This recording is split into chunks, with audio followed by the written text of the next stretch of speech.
Drink your coffee, Bryce. Maybe your last one as a free man. Nick, you need to apologize to Bryce. My wife Elise stood in our kitchen doorway, arms crossed, wearing that expression I'd learned to recognize over 18 years of marriage, the one that meant I was about to get steamrolled by her particular brand of logic. I looked up from my coffee and the morning paper, already feeling my blood pressure tick upward. I need to what now? You embarrassed him at the barbecue yesterday, in front of everyone. She stepped into the kitchen, her heels clicking against the linoleum. Even at 8 in the morning, Elise was dressed for her job as an HR manager. Crisp white blouse, navy skirt, every blonde hair in place. You made a scene. I set down my mug harder than necessary. I made a scene? Your college buddy had his hands all over you while you were getting drinks. What was I supposed to do, offer him a napkin? It wasn't like that, and you know it. Bryce was just being friendly. He's been our friend for 15 years, Nick. He and Janelle are practically family. Friendly. Right. I'd seen the way Bryce Landon looked at my wife, the way he found excuses to touch her arm during conversations, the way he always seemed to position himself next to her in group photos, but apparently pointing that out made me the bad guy. Look, I'm not apologizing for telling another man to keep his hands off my wife. That's not happening. Elise's face hardened. This is exactly why we're having problems, Nick. You're paranoid and jealous, and it's affecting our friendships. Nina and Carla think you're being ridiculous, too. Of course they did. Nina and Carla, Elise's work friends, had never liked me. They thought Elise had married beneath her when she chose a contractor over some corporate executive. They'd been whispering poison in her ear for years. I don't care what your friends think, I said, standing up. At 6'2", I still had a few inches on Elise, but she never seemed intimidated. And I'm not apologizing to Bryce for defending my marriage.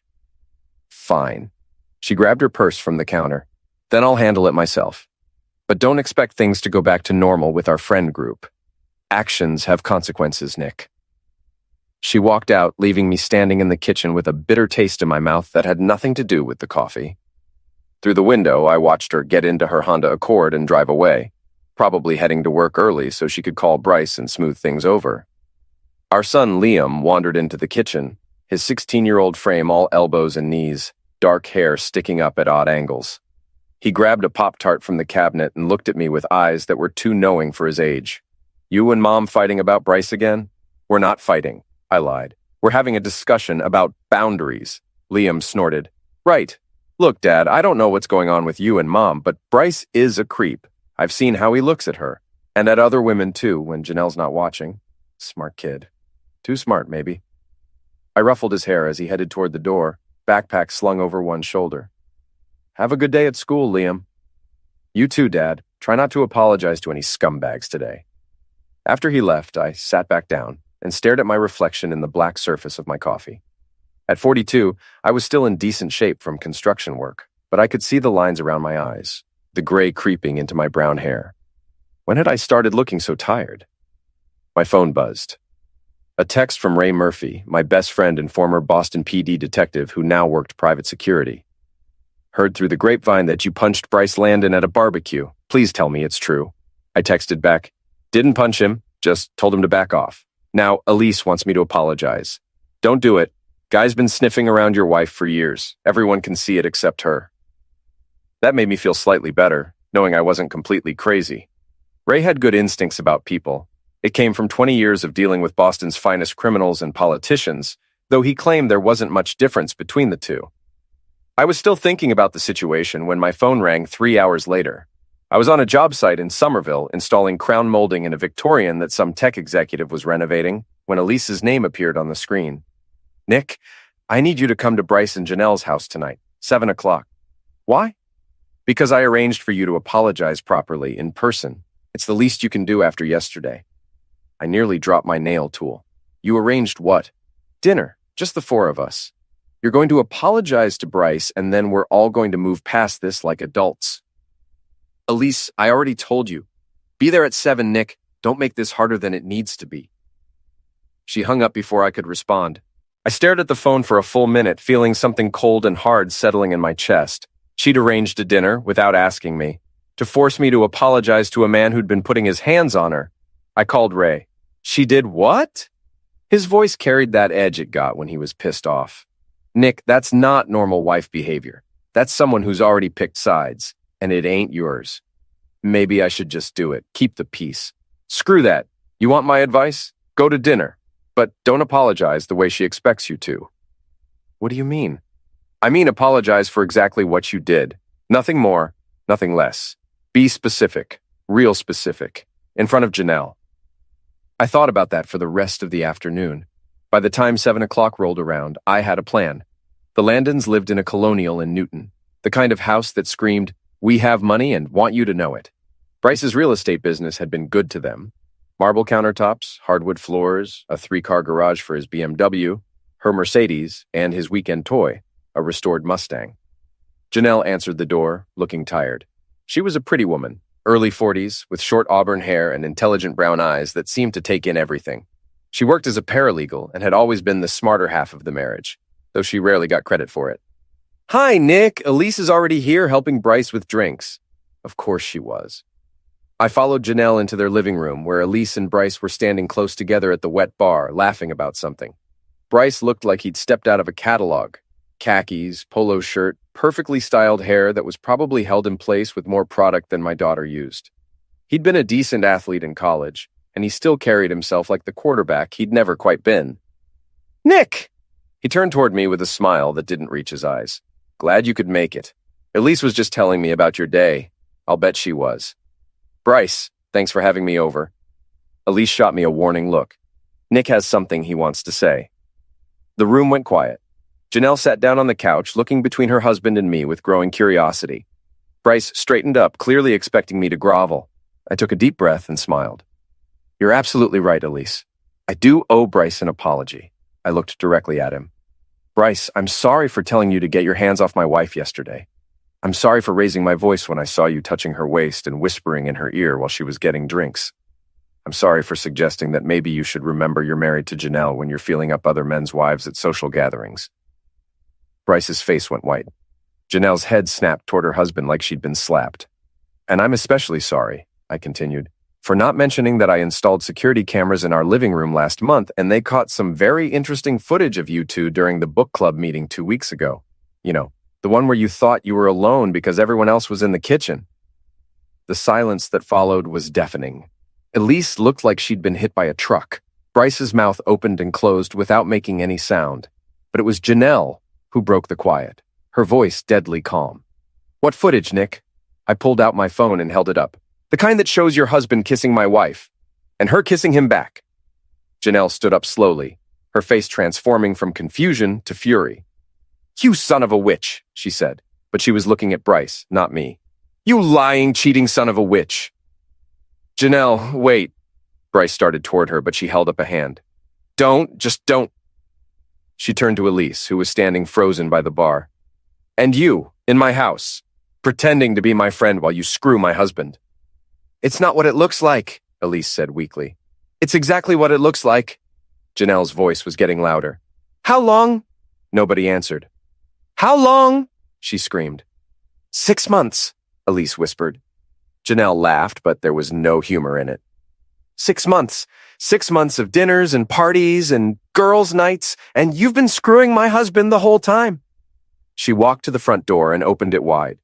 "Get out, both of you. Get out of my house right now." Bryce tried one more time. "Janelle, we can work through this. We can work through nothing. I want you gone by tomorrow night, and I want a divorce." Elise grabbed her purse and headed for the door, not looking at anyone. Bryce followed her, pausing only to glare at me. "You're dead, O'Hara. You hear me? Dead." I smiled at him.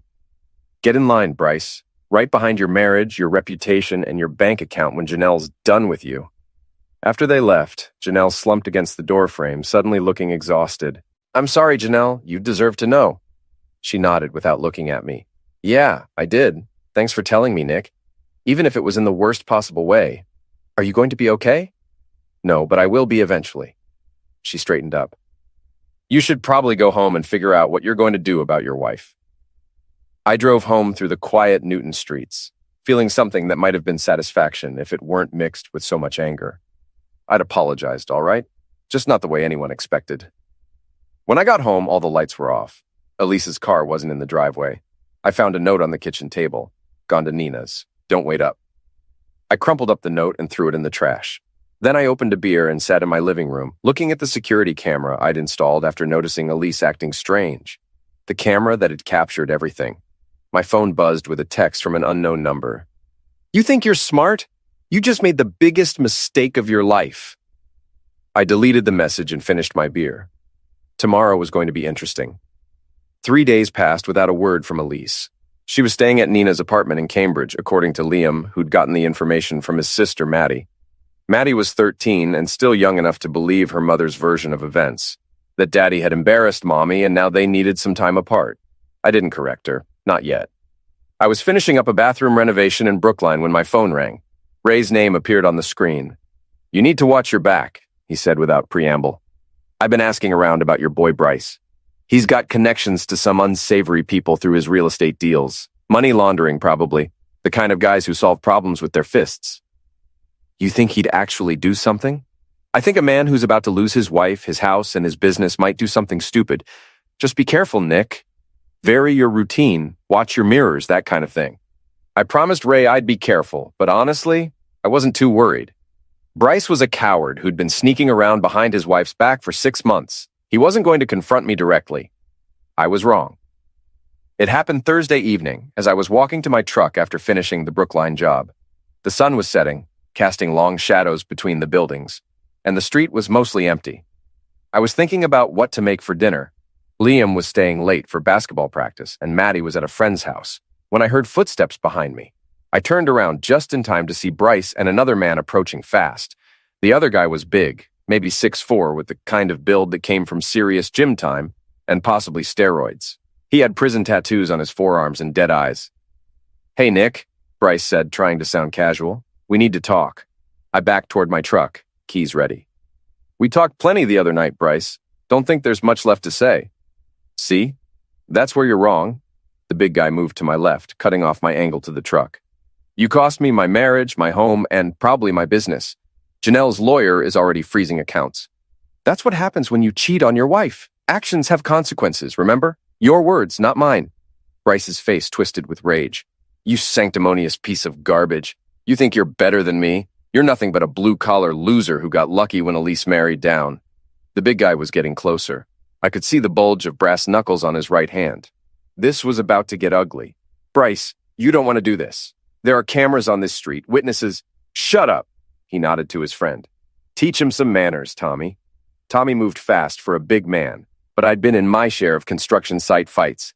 I dodged his first swing and caught him with an uppercut that snapped his head back.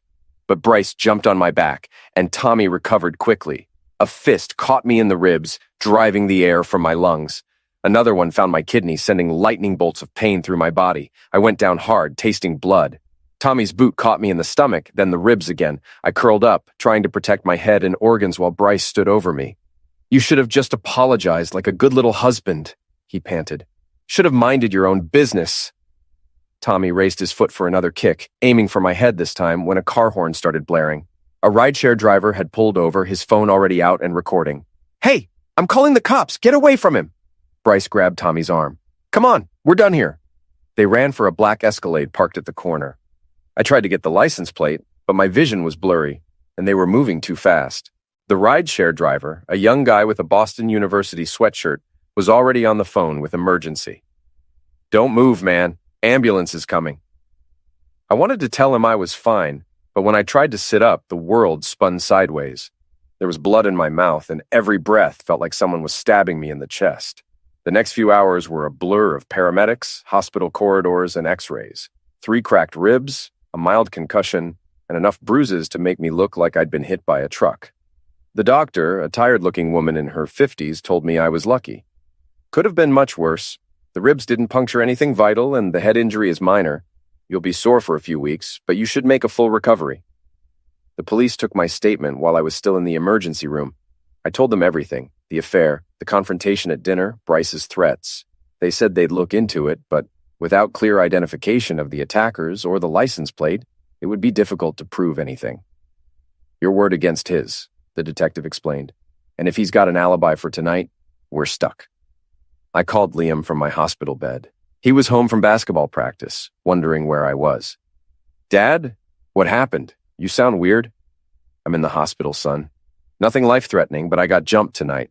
I need you to call your grandfather and ask him to come stay with you and Maddie tonight." "Jumped? Who jumped you?" His voice was rising with panic and anger. "I'll explain everything when I get home tomorrow. Just call Grandpa, okay? Was it Mom's boyfriend?" The question hit me like another punch to the gut. Liam knew. Of course he knew. Kids always knew more than adults gave them credit for. "We'll talk tomorrow, Liam. I promise." I spent the night in the hospital, drifting in and out of sleep between visits from nurses checking my pupils and asking if I knew what day it was. Every time I closed my eyes, I saw Tommy's dead stare and felt his boot connecting with my ribs. Ray showed up the next morning with coffee and a grim expression. "Heard about your little dance party last night. You get a good look at the big guy?"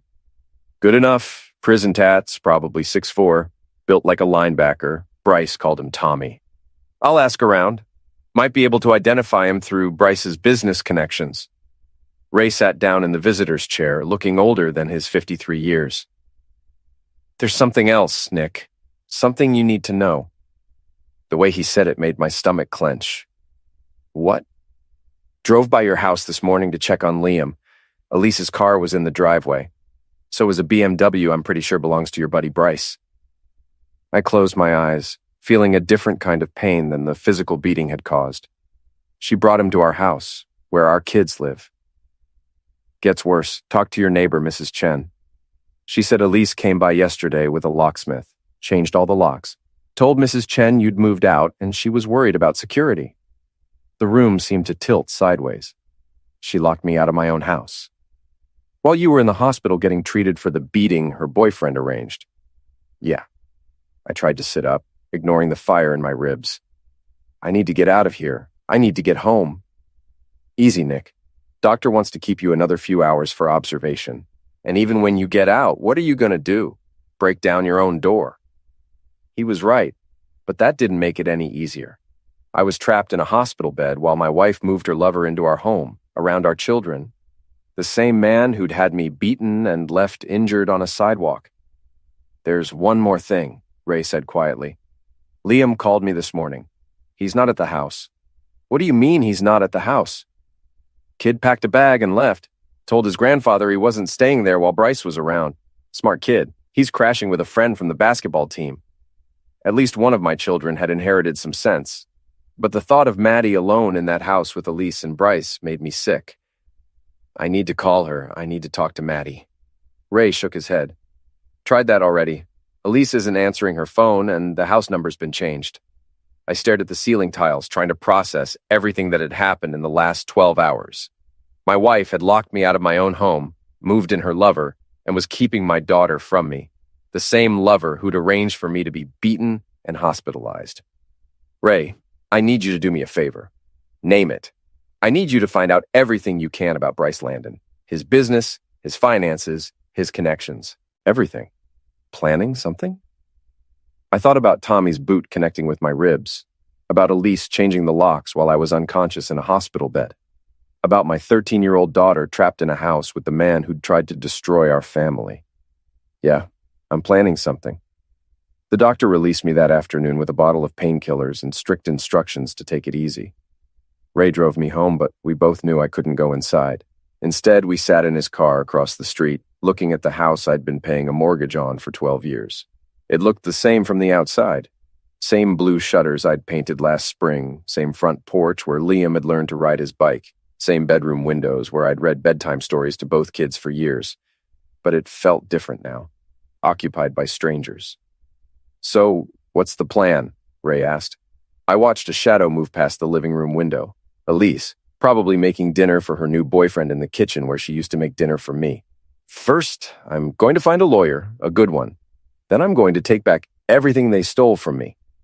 And then?" I smiled, tasting blood from where I'd bitten my tongue during the beating. "Then I'm going to teach them both about consequences."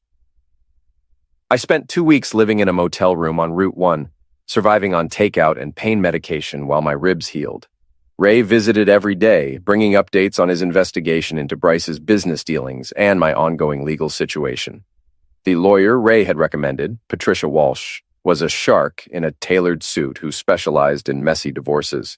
She'd taken one look at the hospital photos and the security footage from my living room and smiled like Christmas morning. Your wife made several critical mistakes, she explained during our first meeting. First, she committed adultery, which Massachusetts courts still consider relevant in asset division.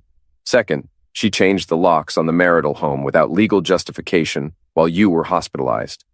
Third, she's allowing her paramour to reside in the family home with your minor child present. What does that mean for me? It means we're going to take her to the cleaners. I'm filing for divorce immediately, citing adultery and abandonment. We're also requesting immediate possession of the marital home and temporary custody of both children. What about Bryce having me beaten? Patricia's smile turned predatory. That's where it gets interesting. Ray's investigation turned up some fascinating information about Mr. Landon's business practices. It seems he's been using his real estate company to launder money for some very unsavory characters. The kind of people who don't appreciate having their financial arrangements exposed in divorce proceedings. 2 days later, I got the call I'd been waiting for. Patricia had filed all the paperwork, and we had a hearing scheduled for the following week. More importantly, she'd served Elise with divorce papers at her office, in front of her coworkers and supervisors. How did she take it? I asked. About as well as you'd expect. She tried to claim you'd abandoned the family home voluntarily. Unfortunately for her, I had copies of your hospital records and the police report from your assault. The hearing was held in Suffolk County Family Court, a grim building that smelled like disinfectant and broken dreams. Elise showed up with a lawyer who looked like he'd been pulled from the yellow pages, while Bryce sat in the gallery trying to look supportive. Judge Margaret Sullivan was a no-nonsense woman in her 60s who'd clearly seen every variation of marital warfare. She reviewed our filings with the expression of someone examining a particularly unpleasant insect. Mrs. O'Hara, she said finally, you changed the locks on the marital home while your husband was hospitalized? Elise's lawyer stood up. Your Honor, my client was concerned about security after her husband's violent outburst. Violent outburst? Judge Sullivan interrupted. According to the police report, Mr. O'Hara was the victim of an assault that left him with 3 cracked ribs and a concussion. Are you suggesting he beat himself up? Of course not, Your Honor.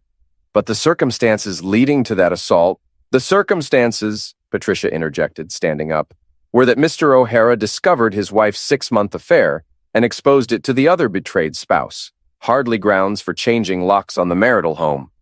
Judge Sullivan looked at Elise directly. Mrs. O'Hara, is it true that you've been engaged in an extramarital relationship? Elise's face was red, but she lifted her chin defiantly. My marriage has been over for years, Your Honor. Nick is controlling and paranoid. That's not what I asked. Have you been engaged in an extramarital relationship? A long pause. Yes. And is the other party to this relationship currently residing in the marital home with you and your minor daughter? Another pause. Yes. Judge Sullivan made a note on her legal pad. Mr. O'Hara, do you have somewhere appropriate to live if I grant you possession of the marital home? Yes, Your Honor. It's my home. I've lived there for 12 years. Mrs. O'Hara, do you have alternative housing arrangements? Elise's lawyer whispered something in her ear. She nodded reluctantly. I can stay with friends. Good. Here's my ruling. Mr. O'Hara is granted immediate possession of the marital home. Mrs. O'Hara has 48 hours to remove her personal belongings and any guests who may be residing there. Temporary custody of both minor children is granted to Mr. O'Hara, with supervised visitation for Mrs. O'Hara pending further hearings. The gavel came down with a satisfying crack. Elise looked like she'd been slapped, while Bryce had gone pale in the gallery. Patricia was practically glowing. There's more, she whispered to me as we left the courtroom. I filed a restraining order against Mr. Landon this morning. He's not allowed within 500 feet of you or your property. What about the assault charges? Still working on that. But Ray's investigation has been very helpful. It seems Mr. Landon's business partner has some interesting connections to organized crime. The FBI is very interested in their real estate transactions. I felt something I hadn't experienced in weeks, hope. That afternoon, I drove to my house for the first time since the beating. Ray came with me just in case Bryce decided to cause trouble. But when we pulled into the driveway, only Elise's car was there. She answered the door looking haggard, her usually perfect appearance disheveled. Behind her, I could see cardboard boxes stacked in the living room. The locks have been changed back, she said without looking at me. Your key should work. Where's Maddie? Upstairs packing. She's upset. I imagine she is. Finding out her mother's been lying to her for 6 months tends to have that effect. Elise's face crumpled. Nick, please, can't we work this out? For the kids? You should have thought about the kids before you brought your boyfriend into their home. He never stayed here when they were around. He stayed here Tuesday night. Liam told me. Maddie heard you two in our bedroom. The color drained from her face. She didn't say anything. What was she supposed to say? Thanks for traumatizing me, Mom. I pushed past her into the house that felt both familiar and foreign. Everything looked the same, but I could sense the changes. Different cologne in the air, a coffee mug I didn't recognize on the counter, the subtle violations of a space that had been invaded. Maddie appeared at the top of the stairs, her face streaked with tears. She was clutching a stuffed animal she hadn't touched in years. Daddy? I climbed the stairs, ignoring the protest from my still healing ribs, and wrapped her in a hug. She felt so small and fragile. I'm sorry, baby. I'm so sorry you had to go through this. Are you and Mommy getting divorced? I could have lied, could have given her some platitude about working things out, but she deserved the truth. Yeah, we are, but that doesn't change how much I love you, okay? That will never change. She nodded against my chest. Liam said Mommy's boyfriend hurt you. Liam talks too much sometimes. But he did, didn't he? That's why you were in the hospital. I pulled back to look at her face, seeing too much knowledge in her 13-year-old eyes. Yes, he did. But I'm okay now, and he's not allowed to come here anymore. Good. I didn't like him. He was mean to you, and he made Mommy act different. By evening, Elise had finished packing and loaded her car. She stood in the doorway, looking back at the house like she was memorizing it. This isn't over, Nick. I'm going to fight for my children.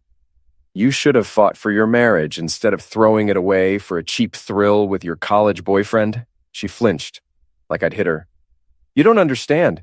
I understand perfectly. You got bored, you got selfish, and you decided to blow up our family for a man who had me beaten and left hurt on the street. Bryce didn't. Bryce absolutely did. And if you can't see that, you're even more lost than I thought. After she left, I sat in my living room with Maddie curled up next to me on the couch, watching a movie neither of us was really paying attention to. Liam had come home an hour earlier, grinning when he saw me in the kitchen. So we won? He'd asked. We got our house back. That's a start. Now, with both kids finally asleep in their own beds, I allowed myself to feel the satisfaction of the day's victory. But it was tempered by the knowledge that this was just the beginning. Bryce and Elise weren't going to give up easily, and I had no illusions about the battles ahead. My phone buzzed with a text from an unknown number. Enjoy it while it lasts. I deleted the message and checked the locks on all the doors. Tomorrow, I was installing a new security system. And maybe it was time to have another conversation with Ray about his investigation into Bryce's business dealings. Some people learned from consequences. Others needed to be taught more directly. I was looking forward to being a teacher. The next few weeks settled into an uneasy routine.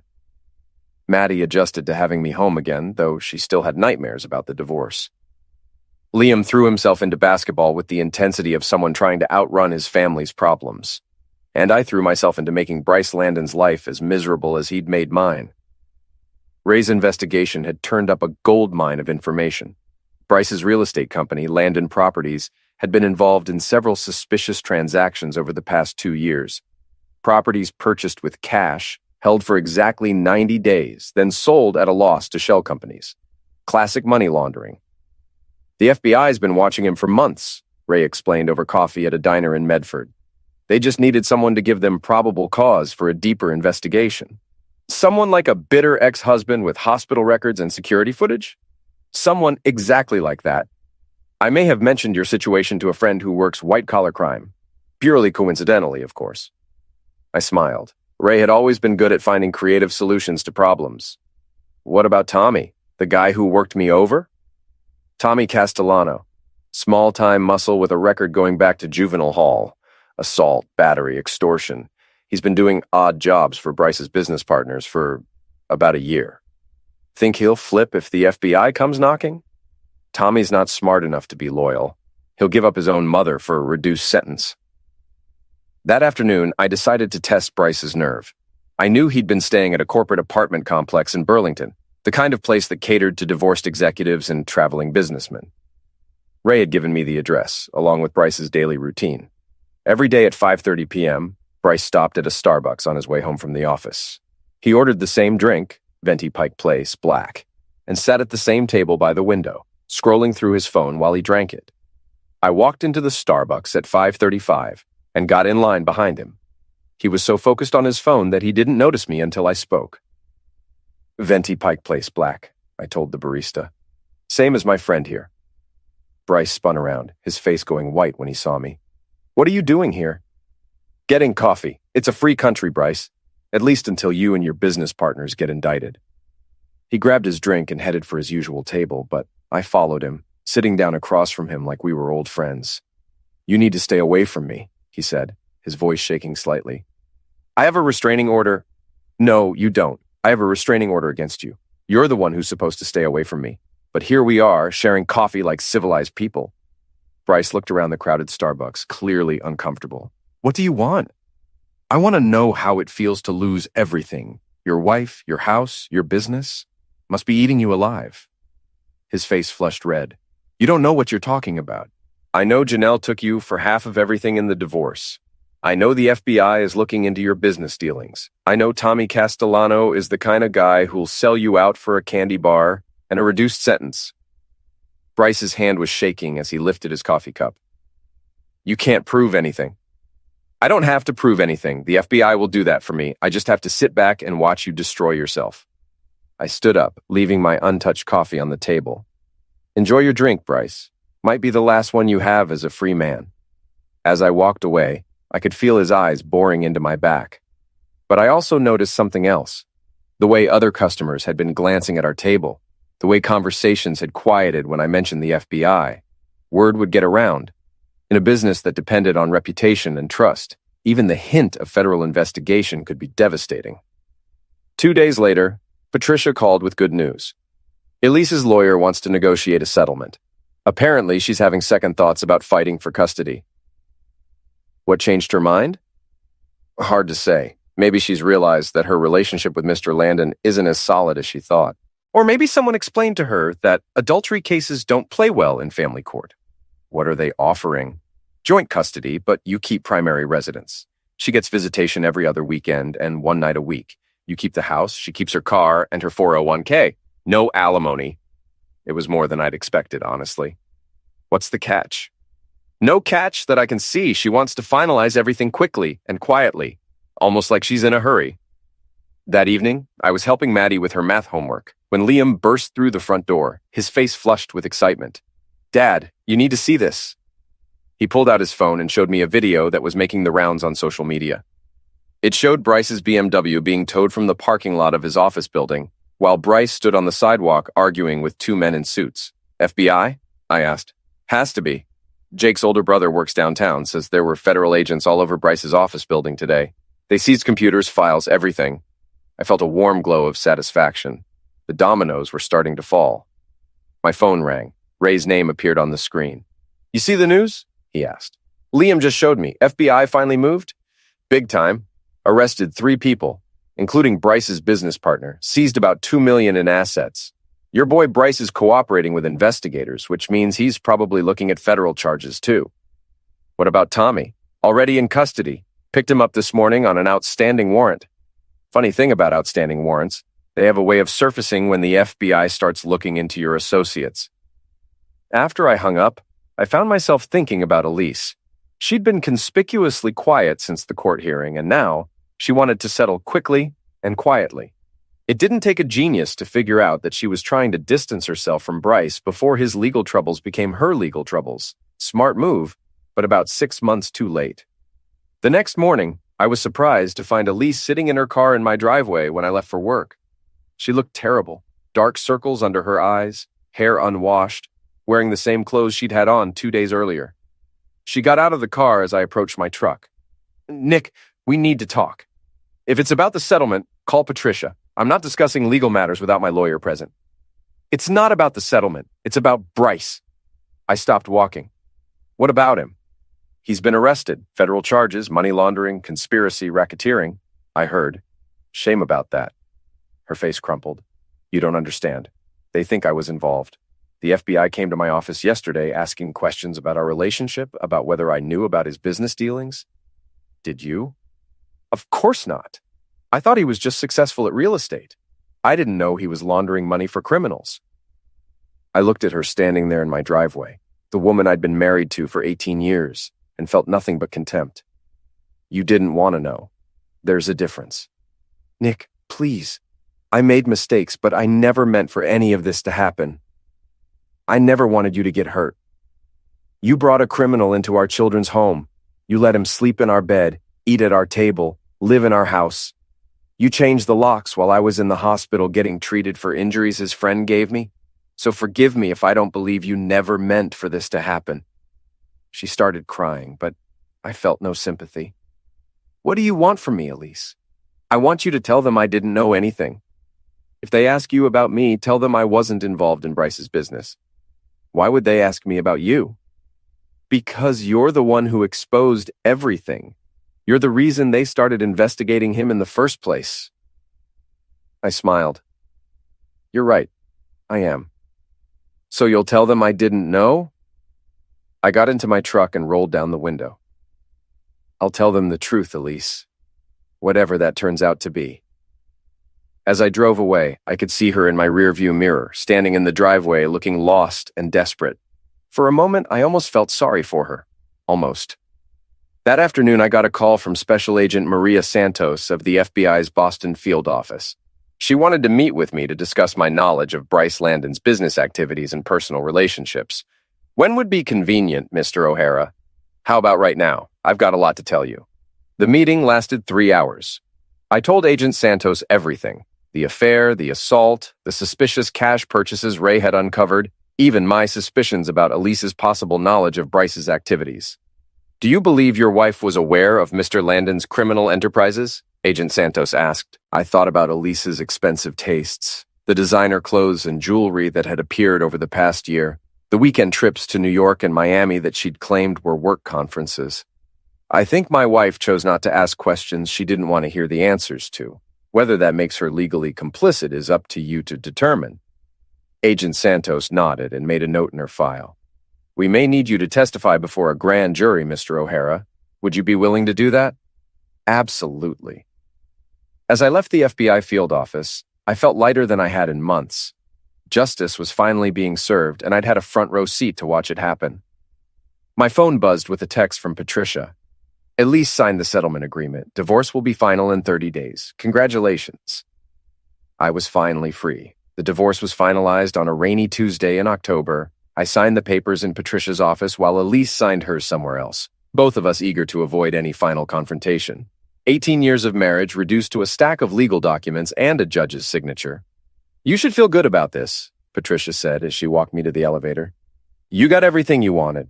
The house, primary custody, and your ex-wife's boyfriend is looking at 20 years in federal prison. She was right. I should have felt good. But mostly I just felt tired. Bryce had been indicted on 14 federal charges related to money laundering and racketeering. Tommy Castellano had flipped, giving the FBI a detailed account of not just my beating, but half a dozen other debt collection jobs he'd done for Bryce's business partners. Elise had avoided criminal charges, but her reputation was destroyed. She'd been fired from her HR job when the FBI investigation became public, and she was working part-time at a department store while living in a studio apartment in Somerville. The kids were adjusting well. Maddie had started seeing a counselor to help her process the divorce, and her grades were improving. Liam had made varsity basketball and was talking about college scholarships. Both of them saw Elise every other weekend, but the visits were awkward and strained. I thought it was over. I was wrong. It was a Friday night in November when everything came to a head. The kids were both home. Liam had finished basketball practice, and Maddie was working on a school project at the kitchen table. I was grading some estimates for a bathroom renovation when I heard a car door slam outside. Through the living room window, I saw Bryce getting out of a rental car. He was supposed to be in federal custody awaiting trial, but apparently he'd made bail. He looked terrible, unshaven, wearing wrinkled clothes, moving with the desperate energy of a man who had nothing left to lose. Liam, take your sister upstairs, I said quietly. Lock yourselves in my bedroom and call Ray. Dad, what's... Now, son, do it now. Liam took one look at my face and grabbed Maddie's arm. Come on, Maddie, we need to go upstairs. But I'm not finished with my project. Bring it with you. Move. They disappeared up the stairs just as Bryce started pounding on the front door. Open up, Nick. We need to talk. I grabbed my phone and dialed emergency, but I knew it would take at least 10 minutes for police to arrive. I also grabbed a baseball bat from the hall closet, Liam's old Little League bat that I'd kept for sentimental reasons. Go away, Bryce! You're violating your bail conditions by being here. I don't care about bail conditions. You destroyed my life. You cost me everything. The pounding got louder. I could hear wood splintering around the doorframe. My wife is gone. My business is gone. I'm looking at 20 years in prison because of you. Because of your own choices, I yelled back. You're the one who chose to launder money. You're the one who chose to have me beaten. The front door burst open, and Bryce stumbled into my living room. He had a tool in his hand, a small Colt that shook as he pointed it at me. You think you're so smart, he said, his voice slurred. He'd been drinking, which made him even more dangerous. You think you won? Put the tool down, Bryce. This isn't going to solve anything. It'll solve my problem. You're my problem, Nick. Everything was fine until you stuck your nose where it didn't belong. I backed toward the stairs, keeping the baseball bat ready. Everything was fine? You were cheating on your wife and laundering money for criminals? That's not fine. That's stupid. Shut up. He waved the tool wildly. Just shut up with your sanctimonious garbage. You act like you're better than everyone else. But you're nothing. You're a blue-collar nobody who got lucky. Maybe, but I'm a blue-collar nobody who's not going to prison. That pushed him over the edge. He lunged at me, and I swung the bat, catching him in the wrist. The tool went flying, skittering across the hardwood floor toward the kitchen. We both dove for it, but I was closer. I grabbed the Colt and pointed it at him while he lay sprawled on the floor, clutching his wrist. Stay down, Bryce. Don't make this worse than it already is. He looked up at me with pure hatred in his eyes. Go ahead. Shoot me. It'll be the first honest thing you've done. I'm not going to shoot you. I'm going to let the police arrest you for breaking and entering, violating bail conditions, and threatening my family with a deadly tool. You're going to prison for a very long time. Sirens were getting closer. Ray must have called it in too, because I could hear multiple units approaching. Bryce started laughing, a sound with no humor in it. You think you've won, but you haven't. Elise will never forgive you for destroying her life. Your kids will grow up knowing their father is a vindictive bastard who couldn't let go of a grudge. My kids will grow up knowing their father protected them from a criminal who threatened their family. The police burst through the broken front door. Tools drawn. Drop your tool. Hands in the air. I carefully placed the Colt on the floor and raised my hands. I'm the homeowner. The intruder is on the floor. It took a few minutes to sort everything out, but the responding officers recognized Bryce's name from the federal case. They arrested him on multiple charges while paramedics checked his wrist. Sprained, not broken, unfortunately. As they led him away in handcuffs, Bryce looked back at me one last time. This isn't over. Yeah, it is, I said. It's been over for months. You just didn't know it yet. After the police left and Ray arrived to help me board up the broken door, I sat with my kids in the living room, all of us still shaking from the adrenaline. Is he going to come back? Maddie asked. No, baby. He's going to prison for a very long time. He can't hurt us anymore. Liam was quiet for a long moment before speaking. Dad, why did Mom pick him over us? It was the question I'd been dreading, the one I didn't have a good answer for. I don't know, son. Sometimes people make choices that don't make sense to anyone else. Sometimes they choose what they want over what they need. Do you think she regrets it? I thought about Elise working retail for minimum wage, living alone in a studio apartment, seeing her children every other weekend. I thought about the FBI investigation that had exposed every detail of her affair, the whispered conversations that followed her everywhere she went. Yeah, I think she regrets it. But regret doesn't undo the damage. 3 months later, Bryce Landon was sentenced to 18 years in federal prison. Tommy Castellano got 5 years in exchange for his testimony. The money laundering ring was completely dismantled, with assets seized and bank accounts frozen. Elise came to Liam's basketball game that night, sitting alone in the bleachers while I sat with the other parents. She looked older, worn down by the consequences of her choices. When the game ended, she approached me in the parking lot. Nick, don't, I said. Whatever you're going to say, don't. It's too late for apologies. I know I can't undo what I did, but I want you to know that I never meant for any of this to happen. I never wanted you to get hurt. I looked at her for a long moment. This woman I'd loved for 18 years, who'd thrown away our family for a man who'd tried to destroy us all. The thing is, Elise, I don't think you cared enough to think about whether I'd get hurt. You just wanted what you wanted, and you took it. She started to cry, but I felt nothing. No anger, no sadness, no sympathy. Just emptiness where all those emotions used to be. Take care of yourself, I said, and walked away. As I drove home with my kids, I realized that Bryce had been wrong about one thing. I had won. Not because I destroyed his life or sent him to prison, but because I'd protected my family and built something better from the wreckage of my marriage. The house was quiet when we got home. I'd had the front door replaced with something more secure, and Ray had helped me install a new security system. But more than that, it felt like home again, like a place where my children were safe and loved. Liam went upstairs to do homework, and Maddie settled in to watch a movie. I sat in my kitchen, looking out at the backyard where I'd taught both kids to throw a baseball, where we'd had birthday parties and barbecues and all the small moments that make up a life. My phone buzzed with a text from Ray. Heard Bryce got 18 years, justice served. I texted back, justice served, case closed. But as I sat there in the quiet house, I realized it wasn't really about justice. It was about consequences. Bryce had made choices, and those choices had consequences. Elise had made choices, and those choices had consequences too. And I had made the choice to fight back, to protect what mattered most, to refuse to be a victim. That choice had consequences as well, good ones. The doorbell rang, interrupting my thoughts. I looked through the security camera and saw a delivery driver with a package. I opened the door cautiously, but it was just a delivery from Amazon, something Maddie had ordered for a school project. As I signed for the package, I realized I wasn't looking over my shoulder anymore.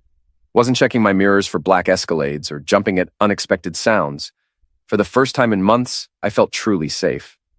The delivery driver left, and I locked the door behind him.